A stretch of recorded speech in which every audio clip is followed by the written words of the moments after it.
কংগ্রেস ছেড়ে তৃণমূলে যোগ দিচ্ছেন দলের দুই বিধায়ক কৃষ্ণেন্দু নারায়ণ চৌধুরী ও হুমায়ুন কবির। কয়েকদিন আগেই পরিষ্কার হয়ে গিয়েছিল ছবিটা। রাজ্য মন্ত্রিসভায় জায়গা মিলবে কি, শুরু জল্পনা। এরই মাঝে শুক্রবার আনুষ্ঠানিকভাবে দলত্যাগের কথা ঘোষণা করলেন কৃষ্ণেন্দু নারায়ণ চৌধুরী ও হুমায়ুন কবির। 19 নভেম্বর অধ্যক্ষের কাছে পদত্যাগপত্র জমা দিচ্ছেন মুর্শিদাবাদের রেজিনগরের কংগ্রেস বিধায়ক হুমায়ুন। এদিন দলত্যাগের ঘোষণার সঙ্গে সঙ্গে কংগ্রেসের বিরুদ্ধে প্রাণনাশের হুমকি দেওয়ার অভিযোগও তুলেছেন তিনি। কালকে একজন কাবাসডাঙ্গার কংগ্রেস কর্মী, তার মোনায়েম শেখ নাম, সেই কংগ্রেসই কালকে আমাকে বহুবার ফোন করে প্রাণনাশের হুমকি দিয়েছে।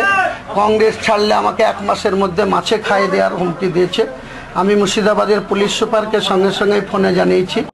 অন্যদিকে কংগ্রেস সভানেত্রী সোনিয়া গান্ধীর কাছে পদত্যাগপত্র জমা দিচ্ছেন ইংরেজবাজারের কংগ্রেস বিধায়ক কৃষ্ণেন্দু নারায়ণ চৌধুরী।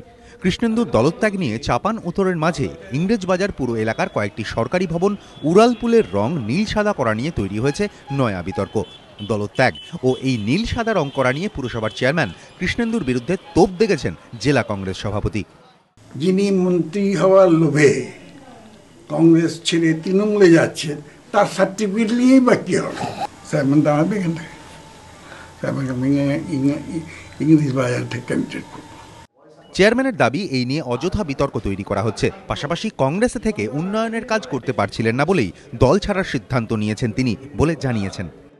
আমি সিএম এর নেতৃত্বাধীন যে দল তৃণমূল কংগ্রেস এখানে যোগদান করে মালদার মানুষের কাজ করার চেষ্টা করব, কারণ এখানে থেকে কোনো কাজ করা যাচ্ছিল না। তবে দলত্যাগী কৃষ্ণেন্দুকে 1 ইঞ্চিও জমি ছাড়তে রাজি নয় কংগ্রেস।